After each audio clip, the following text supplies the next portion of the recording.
Ko titirangi te maunga, ko waikumete te awa, ko te waunui a tiriwa, te papakainga, ko te kawarau a maki, te mana whenua, ko Murray Gray Raua, ko Naomi McCleary a tātou kaumātua, ko Going West te hui ahure, ko James Littlewood aho. Excuse me. Welcome everybody to Going West, to another session of Fabricated Reality, coming to you from my place. We were hoping to be up in Titirangi in Lockdale House and the fabulous Te Uru Gallery. That can't be because, well, for obvious reasons. So welcome to everybody, wherever you are, to our friends in Going West. A big mihi to the Waitakere Rangers local board, in whose area we're in. They love bringing people together to talk about stories and to experience stories, and that's certainly something we're going to be having some extremely good experiences of tonight, I'm sure. Our panel tonight consists of the inimitable Jackie Clark, who has steered the Aunties to provide great help for survivors of domestic violence, and their book, Her Say, Survivors of Domestic Abuse Tell Their Own Stories. She'll be joined by Moeroa, known as Teara in the book, and by Helene, known as H in the book. And taking us through this in the captain's seat is Carol Hirschfeld, who I'm sure will do a great job guiding us through this conversation. Also tonight, we have with us the actor Renee Lyons, who'll be providing some reading. At about this point, I usually let people know that they can make a donation to Going West, and of course we'd be humbly grateful if that's possible. But really, you know, there's another project here, which is the Aunties, and so we'll be providing the information for how you can make a donation to the Aunties tonight, and please do, because the work they do is vital and great. The book itself is important for two reasons. One is that it tells extremely, I sometimes hate it when critics use the word important, because usually when a critic says a book's important, they're really talking about themselves. But in this case, I think it's different. This book is not only important because of the stories it tells, but also because of the work the book does. Simply buying the book, which I'm sure you can from any reputable bookshop, again, helps the Aunties and carries on this important mahi. One last thing from me is that we have a chat widget on our website. Down the bottom right-hand corner, it looks like a Facebook widget, because that's what it is, but you don't need to be registered to use it. You can also get in touch with us through social media, Twitter, Facebook, or on the YouTube channel itself. If the video link happens to break or do anything wrong, just refresh your browser. I'm sure it'll be fine. That is totally enough from me. I'm so grateful tonight to be joined by the Aunties and Carol Hirschfeld, who's going to take us into this session behind the blinds. Please, Carol, over to you. Ano, ka nui, te mihi kia koutou katoa. James, thank you so much. I am indeed Carol Hirschfeld, and a really, really warm welcome to everyone joining us for this special online session where we'll be talking about the book Her Say, Survivors of Abuse Tell Their Own Stories. It's part of conversations that connect to the overall theme for tonight's Going West event, Fabricated Reality, looking at how stories draw from and reflect reality and also fabricate new realities. The stories in Her Say all deal with women surviving domestic violence, but they also shed light on so much more about the reality of life in Aotearoa. For example, our inexplicable cultural tolerance for the abuse of women and children, a legal system that places disproportionate onus on the victim to prove harm, a failure to recognise coercion and control comes in many, many forms, not just a clenched fist. And then there's something more in this book, and that is evidence of how support without judgment, the kind of practical assistance offered by the Aunties, a group of people dedicated to helping others overcome domestic violence, can transform lives and help the vulnerable towards self-determination and self-love. Her say grew from work done by the Aunties, and I am so delighted that we have 4 wahine toa who are all connected with that vital mahi joining us to talk about her say tonight. Firstly, as you heard, the one and only Jackie Clark, founder of the Aunties. So fantastic to see you, Jackie. Moy and Helene, both who have stories that feature in her say. Kia ora korua, a heartfelt thank you to both of you for not only sharing your experience in the book, but also to be in person with us now. And actor Renee Lyons, as James mentioned, who'll be bringing the written words of her say to life by reading extracts live during this session. Thank you so much, Renee. Jackie, inevitably, I must start with you, and it is a great pleasure to do so. And I want to begin by talking about how it was getting this book published. It took a lot of time, it took a lot of care. Why was it so important to you to get these stories out in the world? Well, initially, it was a conversation with Michelle at court at Mangere Refuge, and she said, perhaps we should write a book. And I went, oh yes, that'd be fantastic, fabulous. Because back then I was sort of always telling, trying to find ways to tell the women's stories, because it became incredibly clear to me that they didn't want to tell their own stories. They weren't ready to tell their own stories. And so if I could find ways to tell their stories that wasn't, snapshots, I guess, snippets, I guess. And then fast forward, and a young woman called Abby Aitchison got involved, and she worked for Penguin Publishing, just in terms of being an auntie and supportive and everything. And she emailed me one day and said, do you want to do an auntie's book? And I kind of said, oh, are you kidding? Anyway, that sort of led to a couple of meetings before my husband died, and then with Jeremy, who was then the publisher. And we had a series of meetings, and I was given the task of figuring out or asking the woman. And so I told the woman, the 27 women of what was not then the Aunties whānau, but what is now the Aunties whānau, about it, and who would be ready to tell their story. And 13 of them stepped forward and said yes. And then, we kind of had a couple of missed steps with people who were going to write the book, and then sort of pulled out the last minute. And then Sonia Braid, who happens to be a really good friend of mine, was living with me at the time. And I just turned to her and said, why don't you do this? Just do this. So she sat down with the woman over a series of, we really only had a couple of months. So once we'd met with the publishers and they'd sort of okayed Sonia, then, and having the conversations with the woman, editing them, getting them up and and into a legible, I guess not legible, that's the wrong word, but sort of an organised, chaptery sort of, form. Working with Jeremy and Margaret, the publisher, and that's how it came to be. But because I was approached by the publisher, which is really unusual, but hey, it wasn't a dream I thought that I had until it was happening, and I was, it's just been the most amazing, wonderful, wonderful thing in terms of healing for the women themselves. Yeah. Jackie, I'm interested when you say how at the beginning these women didn't want to tell their stories, no. And it's not a surprise to anyone.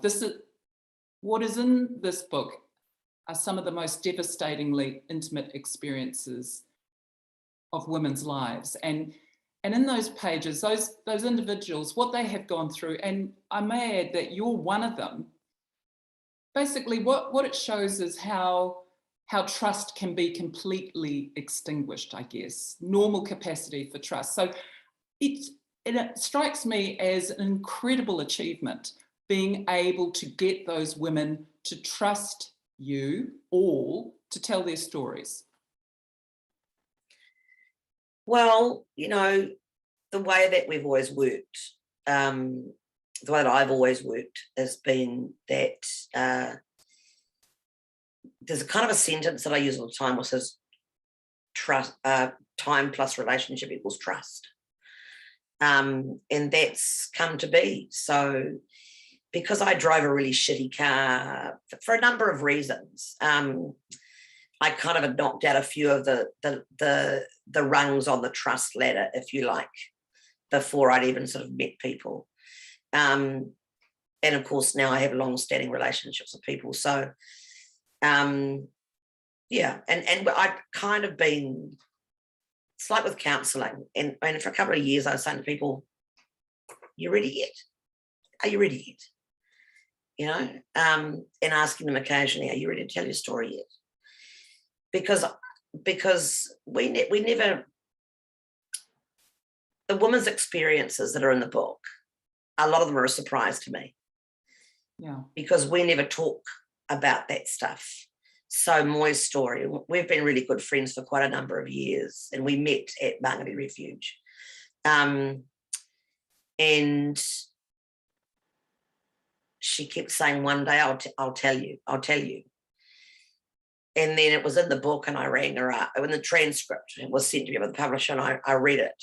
And I rang her up, and I was bawling my eyes out, because nobody wants to live in that stuff. And so getting people to talk about it actually really hard. And Sonia has to be credited very much with making the woman feel so comfortable that they were able to have a conversation with her about that stuff, you know. And all of them have been really happy with the story in print form, except for one who said to me, the rest revealed so much, and now I feel like I should have done that.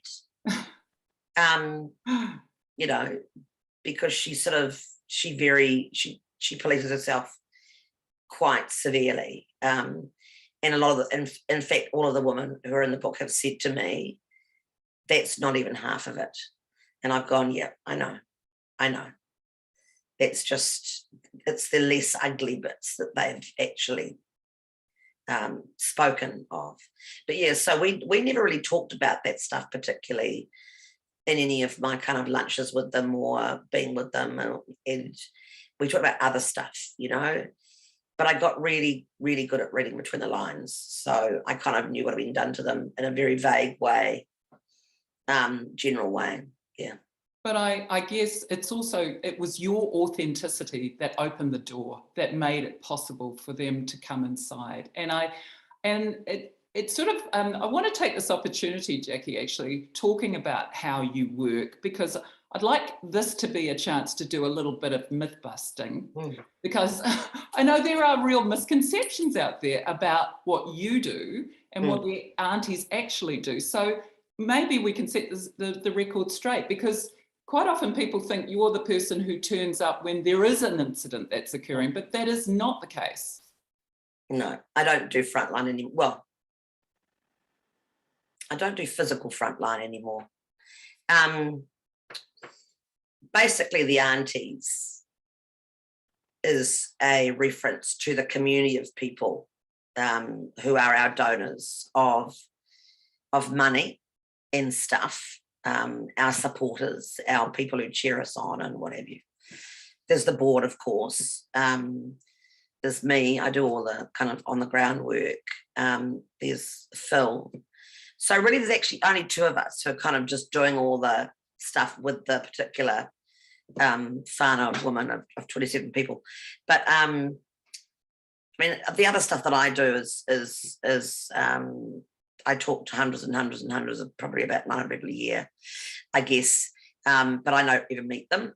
So that's all remote, and most of those Pākehā women. And I do a lot of awareness raising, I guess, and talking about this stuff.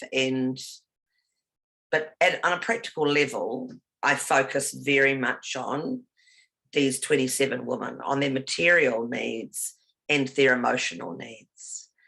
And I guess that's the simplest way of putting it. So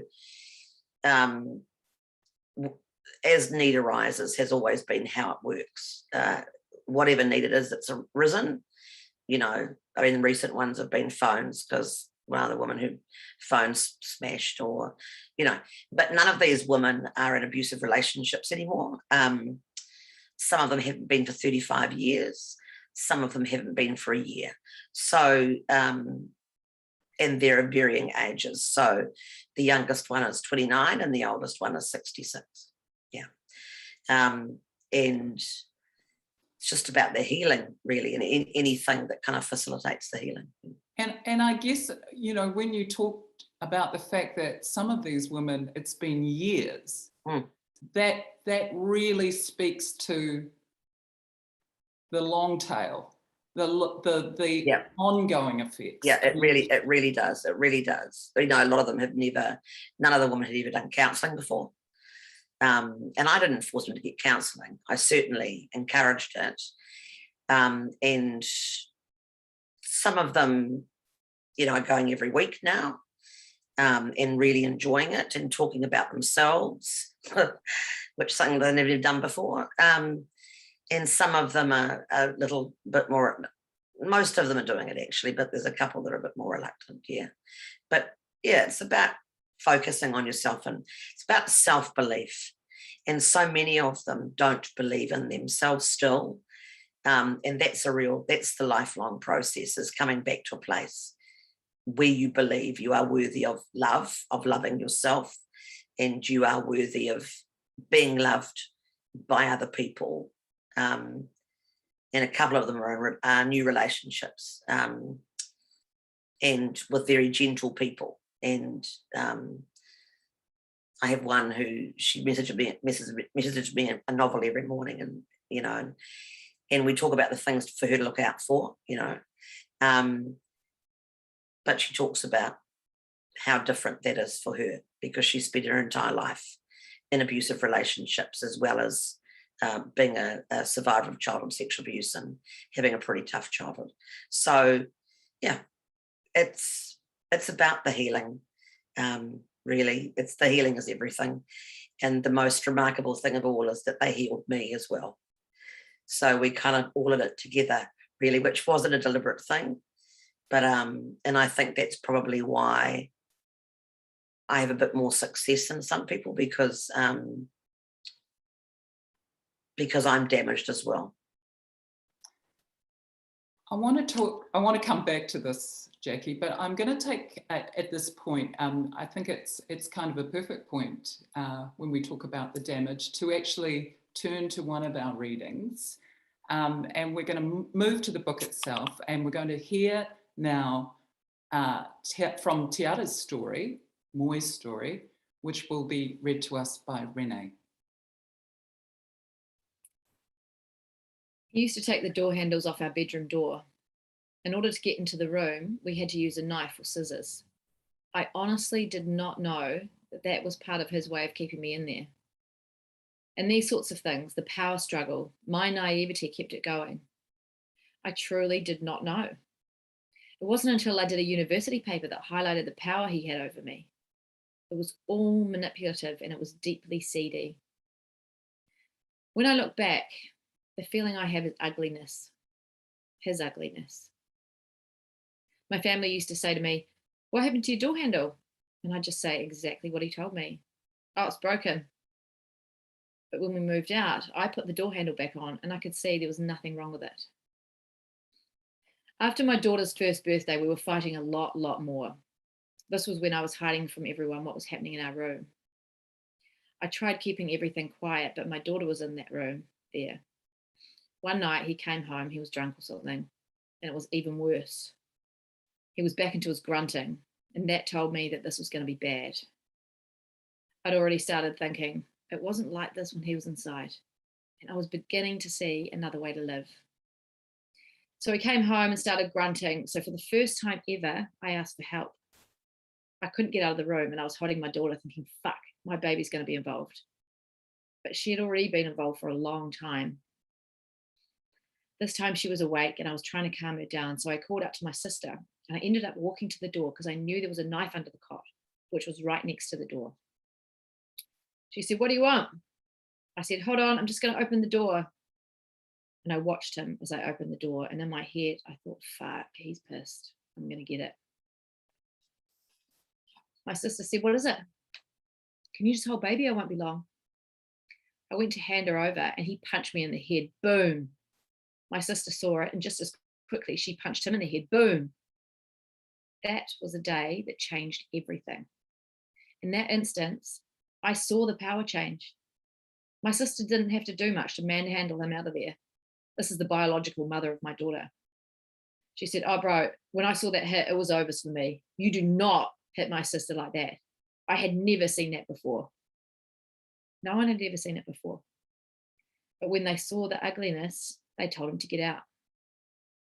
My sister said, "Ain't nobody going to do that in my house. Not in my house. Not under my roof. My man doesn't hit me. Your man thinks he can come over here and hit you? Nah, bro." So that was the change, seeing him get dragged out. But I still feared for my family, so we had to get out. We moved into the refuge a few days later, and I went for a protection order. Since then, we've had an ongoing fight in the family court for my daughter. He served me with a summons to appear in court for parental rights to this child, but he has no biological or emotional connection to her. And yet the courts heard it and allowed it. I'm still fighting for a non-removal order on her to be lifted. I could barely get myself to the hearings, and I still just can't understand why we're being punished, not him. There were constant affidavits going back and forth. I said, "You guys are dumb. I've got written statements from her biological mother and father. I've got court-appointed lawyer for the child who is saying there is no need for him to have access. Why is this carrying on?" The case never got heard before the court. It got dismissed. He knew the system because he'd been in and out of jail. I can't understand why they gave him that power to begin with by allowing that. I need to get an awesome lawyer to fight this to the end. Moy, these are your words and this is your life. And I guess when I read it and hearing it again with Renee reading it, what truly, truly shocks me from what is described is how it was only through extreme fear for your daughter, not for yourself, that you finally asked your sister for help. Sorry, I'm just having a bit of a tongue. Yeah, it's always that I don't know why. I don't know why that happened. But she was just. I've always thought I was protecting my kids all that time, and it wasn't until it was like a little too late kind of thing. But I guess it's never too late to get out. At the time, I didn't. When I was going through that stuff with Sonia, this part of the reading, as I'm talking, I'm realizing, like I didn't know that, at the time, I didn't know that how deeply seedy it was. And as time went on, as much as I talk, the more realizations I get. And yeah, I don't know why I never thought I was important. I just knew that my baby was. I've always thought that with her, because she's whāngai, my boys have always been, really are my babies too. But for her, she didn't, like, I asked for her. She's whāngai. So how can I bring this innocent baby, promise that I'm going to look after her, and then she sees this? I've always thought of that. And yeah, when that happened was, yeah, that's been my driving force.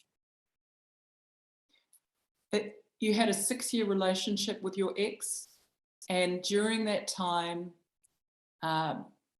basically he was charged with 2 assaults on you. That's only 2, but in actual fact, it was more than that, way more than that. I think that's the only time I felt strong enough to fight, to actually do it. One of the things you talk about too, though, is how he got sent away for that assault on you, but along with a number of other charges. But I think you also expressed how you had a sense of guilt, and one of the reasons that you stayed during that time and supported him while he was inside was because, again, you felt somehow responsible in some way. Yeah, I think the thing is, it's the manipulation, the build up to him going. He was doing things and saying things to make me think that, oh, actually, I owe you, you know, that I owed him, you know, because I was the one that knocked, kind of thing. And I think that happens a lot. Like there's a huge sense of guilt, especially if you've been manipulated in a way that you don't even know you're being manipulated. So the coercion and the things they tell you, it burns, and it really does deeply affect you. And especially if you're someone like, I really was naive, and I really did believe that, and I do remember saying that this was the best I was going to get. You know, in my mind, I actually thought that. I don't think that now, but back then, you know, I really thought that was, I needed to stay there. This was it. This was going to be the kind of love that I deserved. But The turning point that you talk about, it really was a wonderful thing that happened after that, because once you opened up and allowed your family to understand what you were going through, and there was some separation from him, then you were able to incrementally get stronger. Yeah, because beforehand, the thing is, beforehand, I think it was because he was away in prison and I had built some strength during that time. He wasn't able to tell me things, you know, whereas when I, once that happened, when he got out, you know, he was already starting to try to pull me back in, but by then I would already grown to some extent. And then when that happened, when I seen my sister drag him out, I remember thinking, you ain't that big, you know, oh my gosh. Something's possible. Something's possible. Yeah, it just changed everything. Changed my perception of him. It changed up my perception of how much power he had over. And I actually thought that my family was stronger than him.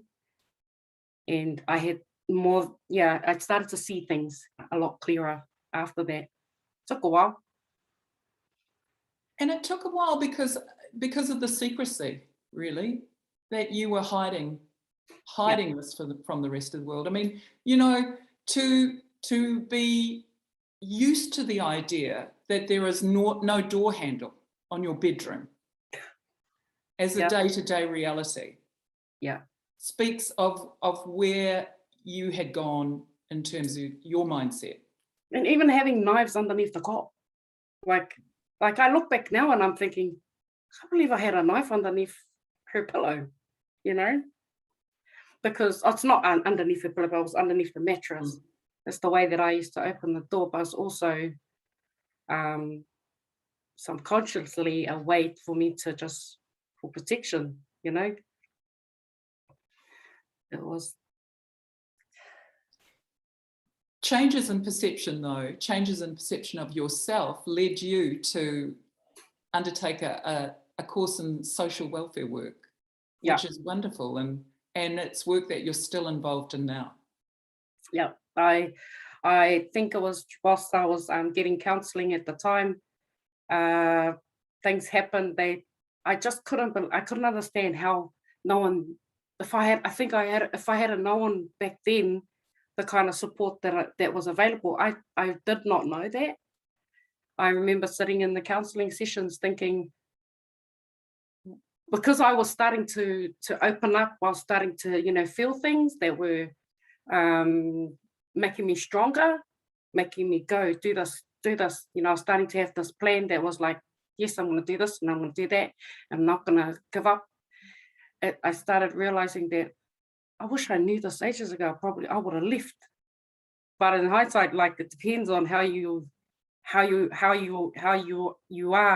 at the time. Are you strong enough to leave? Are you strong enough to, Well, if you're coming up from a base with very little sense of self-value, yeah, it's a big climb. Yeah. At the time, I really was. I think that's the lowest I've ever been in their relationship. I really cannot understand. Like I even to this day, I think, I can't believe I let it get that far. I can't believe it. I was a strong, independent woman before that. And then stuff happened. And then boom, I'm there. But it did take time. It was a long process of manipulation, of constant telling you that, put downs and stuff like that, And you get to that point where you start to believe them. And you start to feel unworthy, that this is your lot in life. Hey, just carry on.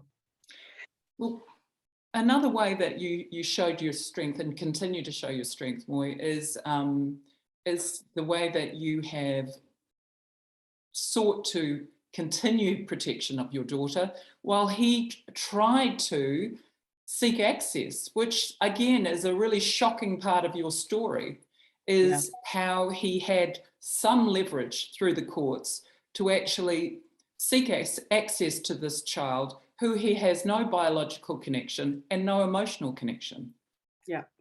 Yeah, he really knew the system. That's what helped him as well.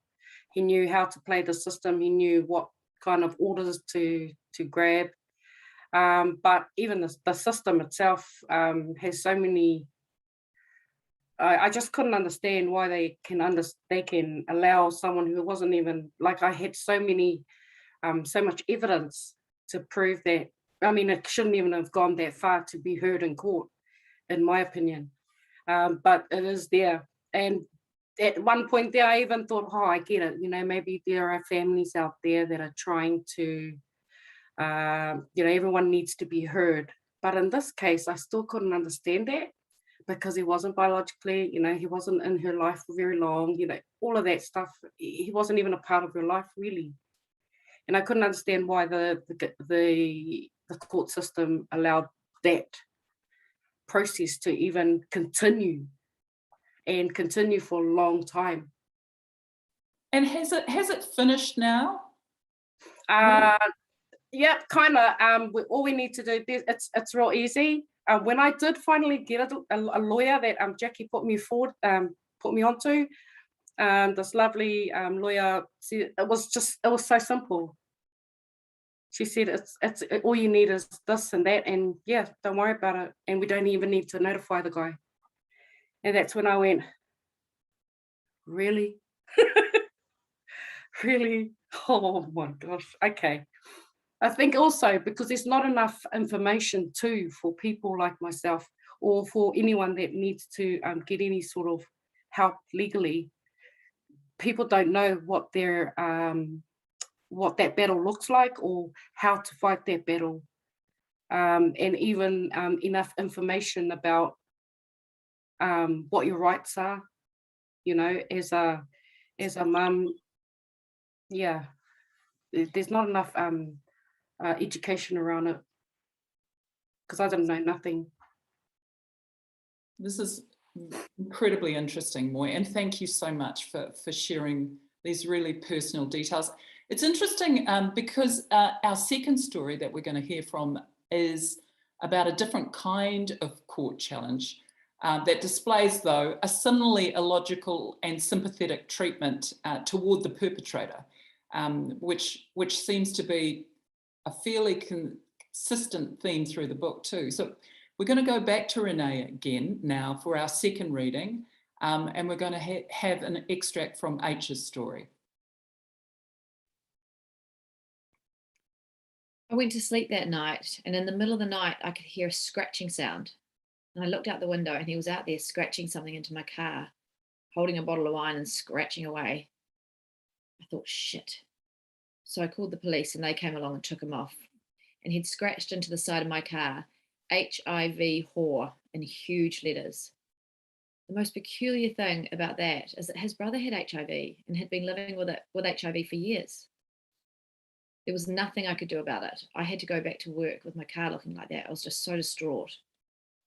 Then he got let out again. He came back in the middle of the night again and scratched slut onto it. So I finally took it to the panel beaters and got it all fixed up. And he started bombarding me with text messages again. So I called the police and they said he'd be arrested for misuse of a telephone.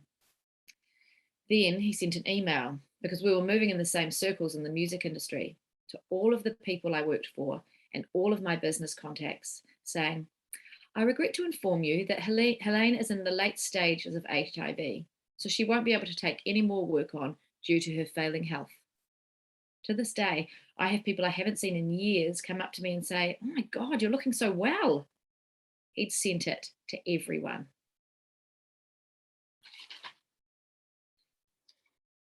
I listened to this and I'm reminded again that this isn't just a story. This really happened, and this really happened to you.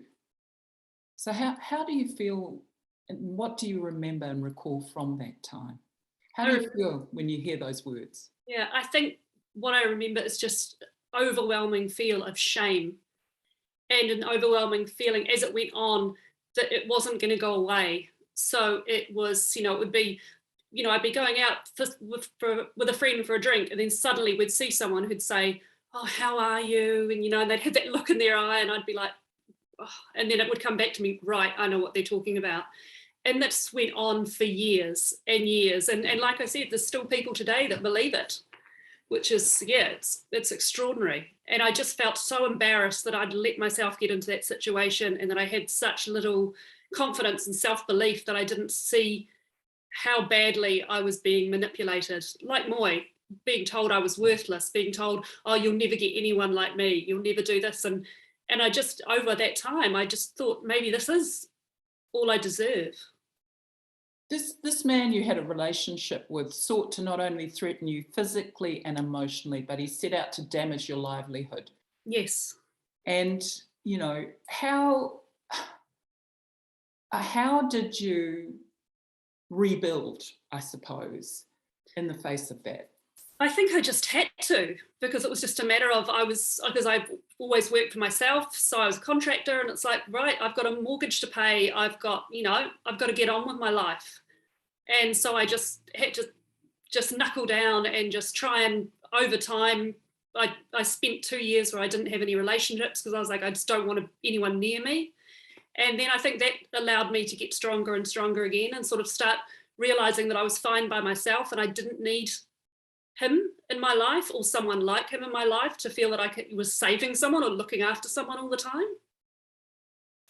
Did you have other friends and family, other professional help that actually did meaningful work during that time as well for you? No, nothing. I've never seen a therapist or a counsellor or anything like that about it. My mum, at the time, my father passed away while it was all going on, and my mum was absolutely furious at me. She was furious at him.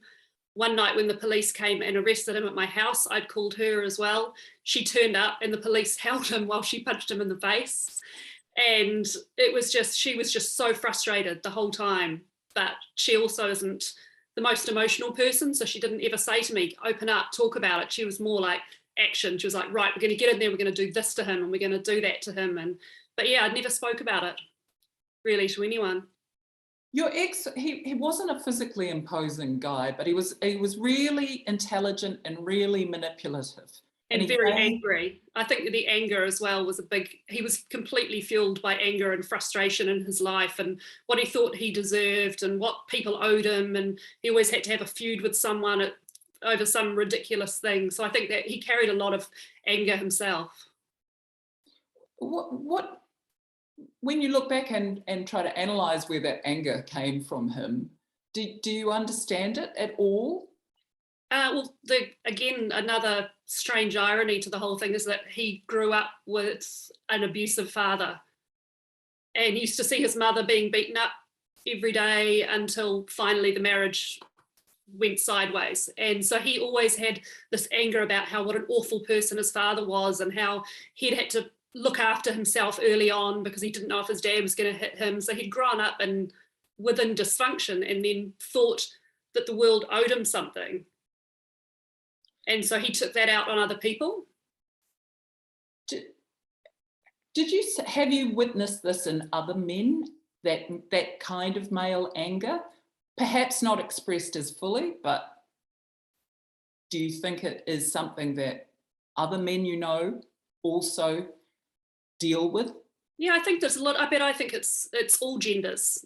If you're someone who's got unresolved anger inside you, but it's just that often with a lot of men, they're bigger, more physically imposing, or their temper's hotter, and they just go for it. And you see it in people's partners, and I'm just hyper aware of it around people. Whenever I see a friend's got a new partner and I see him drinking, I'm always looking out for the signs, and yeah, you're just always waiting for it to happen. One thing that you also talk about in your story, Helene, is how exceptional the police were in terms of supporting you. But going back to what we talked about in the intro for this was the fact that you two ended up in court and had to deal with something, the opposite of that exceptional care that you got from the police. And tell us a little bit about that. Well, I showed up, one of the court appearances I showed up, he was challenging a protection order. He'd smashed the windows in my house. He'd tried to go at my dog with a shard of glass.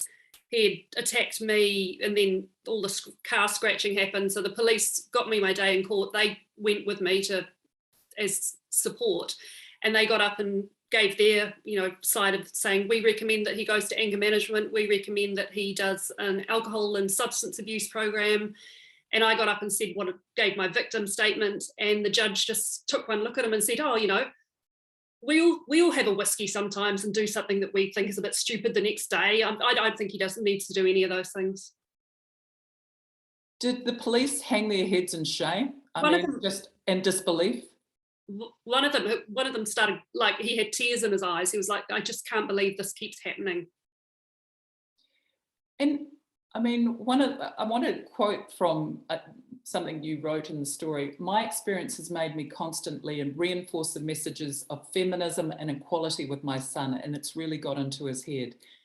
And I guess, going back to this idea of men who have been damaged intergenerationally, I guess I wonder about our role as women who bring up these men. How do we build better boys and better men ultimately?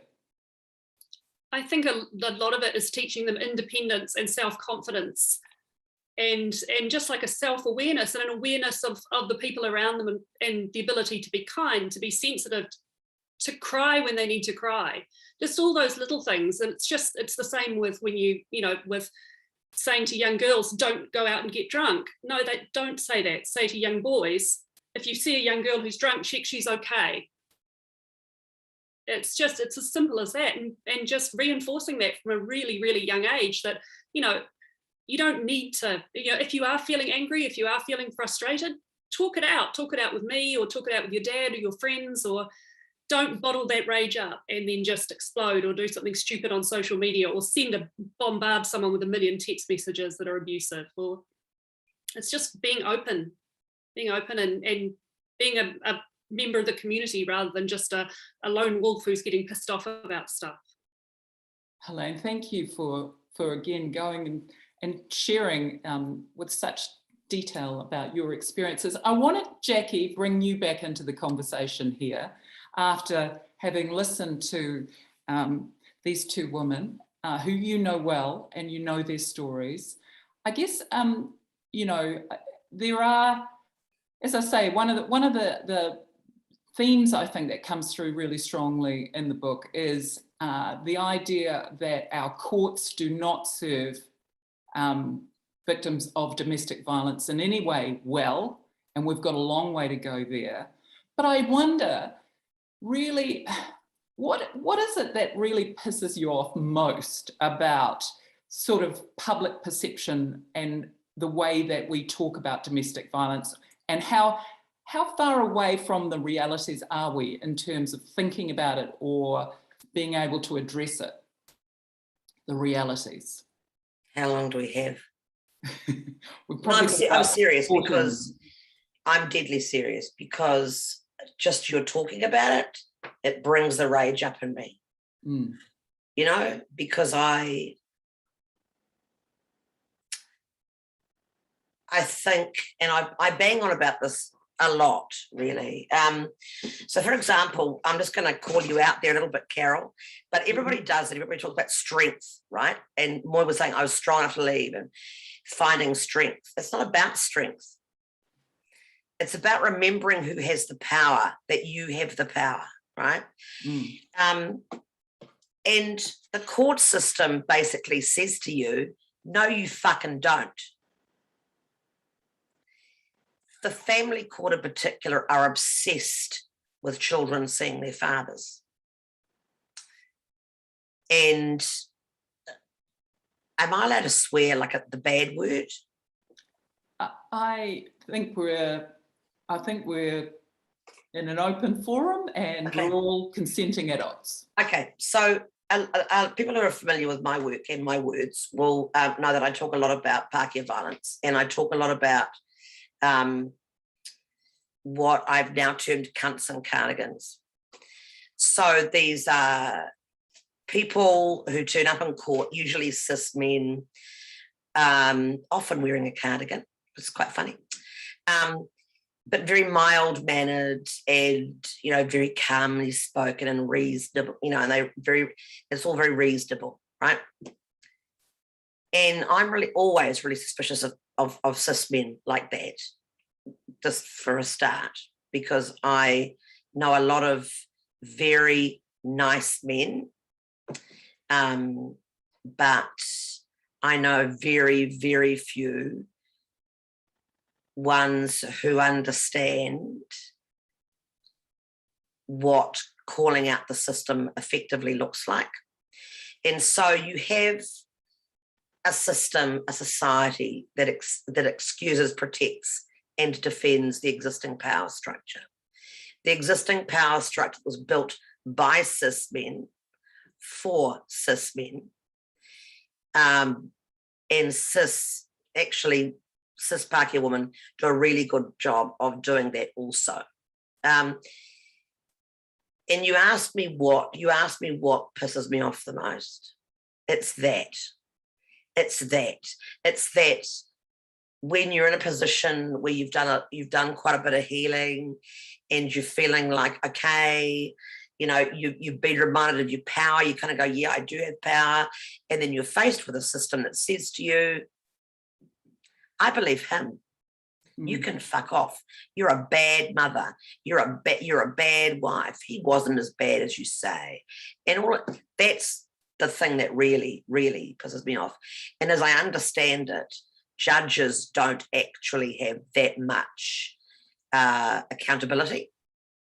So there is a judicial kind of overseeing body, right?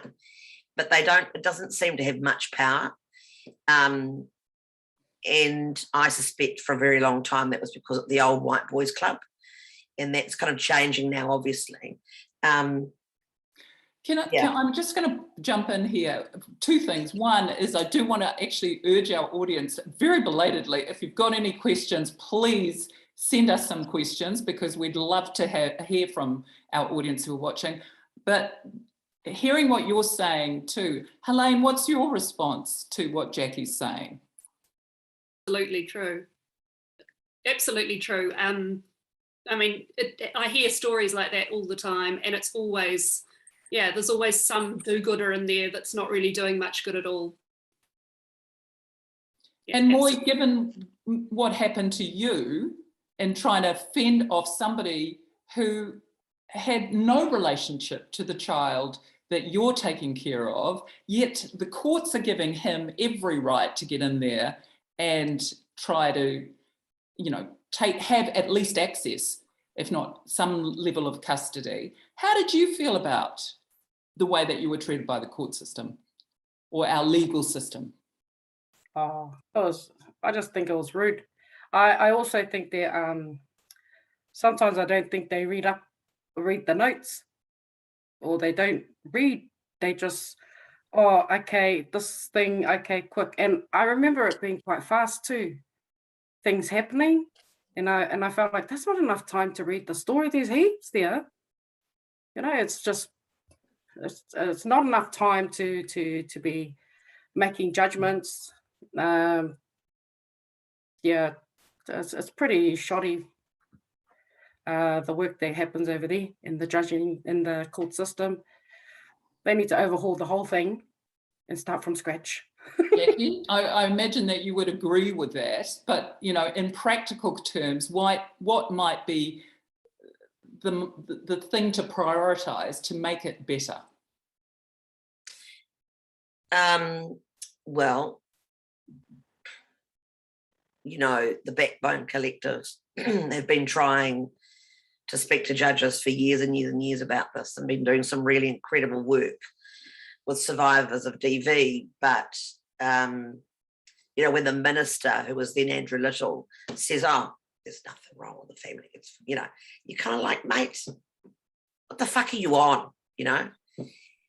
But from my perspective, as somebody who works with women, and as I said, I have hundreds of women ringing me up every year, or emailing me or messaging me, who want advice and guidance and support. And I would like it if, because the thing is that family, so with DV, you can get a family lawyer and it won't cost you anything, because they can't claim back legal aid for DV, right? So it's a protection order or it's stuff like that. You can get a legal aid lawyer, but you don't need to pay anything for that legal aid lawyer, because it's not recoverable, you know, the DV stuff, right? The problem with that is, with our legal aid system, is that there aren't that many really, really good family lawyers. Mm-hmm. Because there are lots and lots of family lawyers who you can get through legal aid, but they're not that interested. And I was really upset because we had a really, really good family lawyer on board who's since left to become a police prosecutor, and I was really fucked off about it. But I said at the time to a senior woman partner in a really big law firm, I said to her, find me some good fucking family lawyers, Polly. So she'd done that, found this person, and she'd said to me, oh, well, before we do that though, she said, oh, she's really good. And I go, yeah, but is she the one that when she's in court, the cis man perp of the DV comes out afterwards and goes, oh, she's a cunt, right? I want that one. I want that one. Is she that one? And yes, she was, because she was very good at what she did. But it's really hard to find lawyers, and I would say very hard to find legal aid family lawyers who will work really hard, particularly for Māori and Pacifica women. Mm. And so, because that's who I go with when I go to the lawyer. Mm. I go with women that I work with who are Māori and Pacifica by and large. So that would be a start. God, it's too big. It's too big, yeah. I just want to take up your point about hard work, because one of the things that I did want to ask both Moy and Helene is about your connection with the Aunties and what difference knowing the Aunties has made to both of you through the work that they have done. So Moy, can I begin with asking you about the difference that connection with the Aunties made? Yeah, you know, ever since I met Jackie, I was actually introduced to Jackie by the refuge coordinator at the time. And I remember meeting her for the first time thinking, oh, this lady's pretty cool, and asked her for a smoke and she gave me a smoke. But ever Always since practical. then, yeah, it is that. It's practical. But I've built, it really is a whānau. It's not a social service, it's not a social service organization. It's more of a whānau trying to walk alongside each other. And, you got myself and Jackie, she's not just, she's my friend. And she's pretty straight talker. And sometimes you need to hear some straight talking. But the relationships that I've built over the years have been relationships of empowerment. So we're always trying to speak life and empowerment to each other. What the aunties and even the board. I've been sitting on the board for a bit, and I find them absolutely amazing. She's the chairperson. Get in there. But I've been really, really blessed with the aunties. They getting a car fixed. It's not a big deal to some people, but taking that strain off your, when you're doing things, especially back when I was still really trying to just move forward with life and heal. Getting a car fixed, or having this one thing taken off my list of things to think about is huge when you're trying to heal, or when you're trying to move forward, or even just take a step forward in life. So yeah, I continue to walk alongside my aunties whānau. Helene, when we talked before, you said to me how support without judgment was so incredibly important for anybody to begin the healing process. And that's how you also describe the aunties.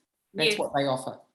Yeah, absolutely. And I think I met Jackie on Twitter when she reached out to me and said, hey, I noticed you get sent some beauty stuff, because I'm still doing a lot of writing as a beauty editor. And she said, have you got any stuff for us? And I went, yeah, actually I do. What do you need? Let me know. And we just started talking. And I also had said to her, I said, I'd been through this experience, but I'd never really spoken about it to anyone, because it was one of those things that I kept wishing would just go away. And then it was like, no, I should own it. I should own that happened to me, and support in any way I can, whether it's spreading the word or whether it's material support or whatever. It's just so important that, so if somebody wants needs a car fix, if somebody needs a phone, yes, they might still not be at the best point in their lives, but why can't they have a phone? Why can't they have their phone? It's just, there's no room for judgment in the aunties. There's no room for judgment in my life anymore. Absolutely. And Jackie, I guess, when we consider what you've achieved and what the aunties collectively have done and continue to achieve, I guess going back to our discussion earlier about, that long tail, that long level of support that people who have endured the kind of damage that the women that you deal with have been through. It's a lifelong commitment, really. It is, yeah, and they're my life, and I'm perfectly happy about that, because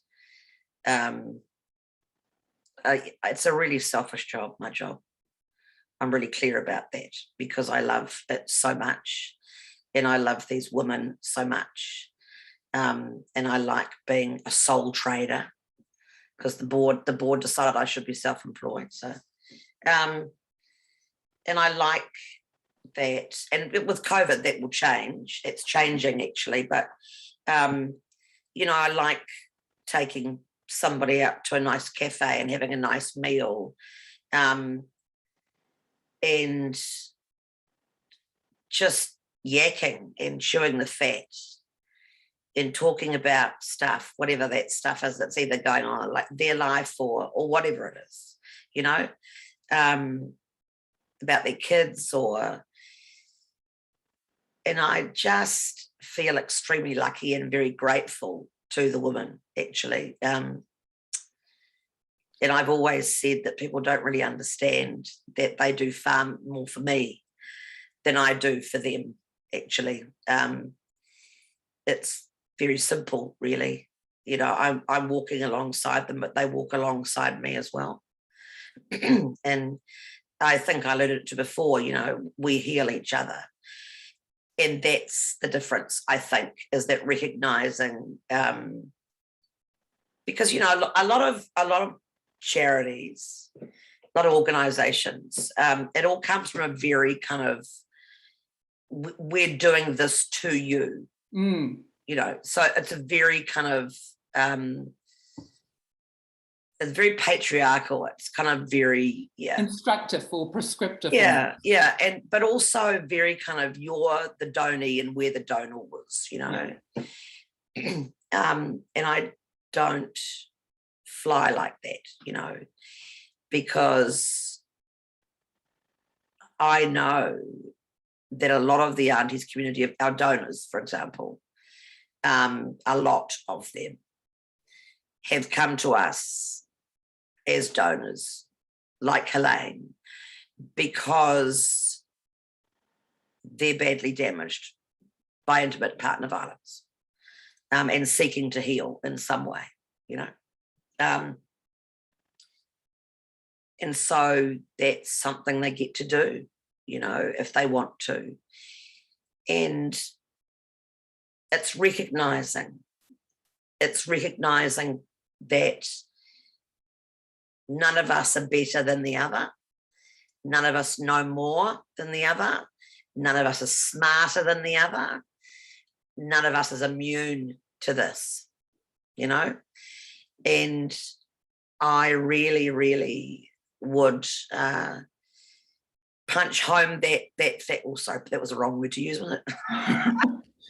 I would really these things slip out. You know, sort of being that point home that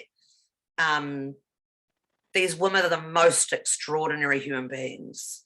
And it's such an extraordinary, and I'm not just saying that, you know, like these are smart fucking cookies. And these are people who are the survivors of the most, and I say this a lot, but it's actually true. They're the survivors of the most extreme sexual, psychological, and physical violence. All of those things. These are all compound trauma survivors. These aren't, I was in a DV relationship. These people are people who have, particularly in the whānau, who have survived childhood sexual abuse, multiple sexual assaults as adults, intimate partner violence, the whole fucking thing, right?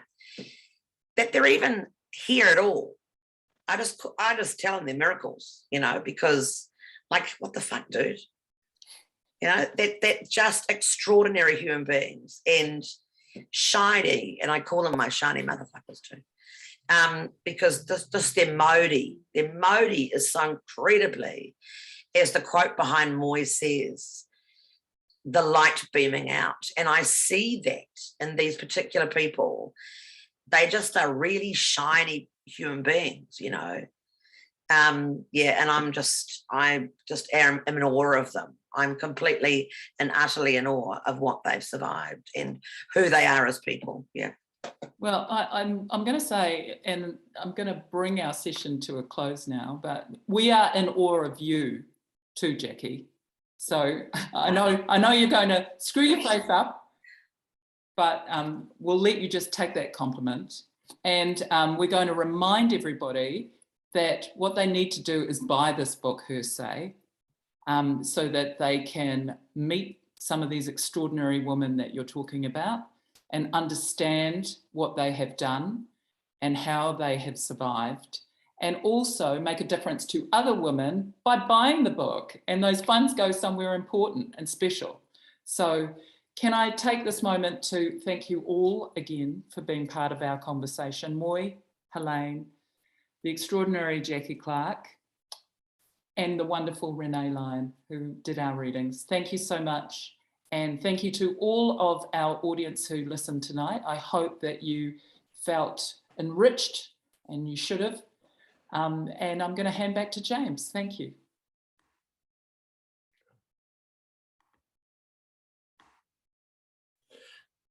Kia ora, Carol, thank you so much. And thank you so much, Jackie and Helene and Moy and Renee. As a cis white male in the Zoom call, I'm feeling kind of humbled. There's not really much that I can contribute to any of that. I'm reflecting on some words I heard about the selfish job. Boy, if that's a selfish job, I'd hope to see a selfless one. I mean, but also, I guess, we heal each other, and it's certainly been, I get quite churned up here, but it's certainly been a healing evening for me to listen to this kōrero, and I'm sure it has been for the people joining us. So thank you also to the people at home for sharing these stories. I'm just going to mention there is one more Fabricated Reality session tomorrow night in a rather different realm, very different realms, in fact. The speculative fiction writers, with Nalini Singh, the New York Times bestseller, and Lee Murray, a multiple award winner, and Octavia Cade, a science writer come science fiction writer with extraordinary books to talk about. And Jack Ramel Cottrell is going to take us through that. Jack's one of our programmers, and I'm really thrilled about that. So once again, also a heartfelt thanks to you, Carol, for doing an absolutely marvelous job holding this kōrero tonight. I think the people at home can't see because we're on a speaker view, but there's a lot of kisses in the room right now in the Zoom call, which is great to see. Listen, thank you so much, everybody. Please buy the book, and I hope we can see as many of you tomorrow here at Going West tomorrow night at 7:30. Ka kite anō, good night, and go well.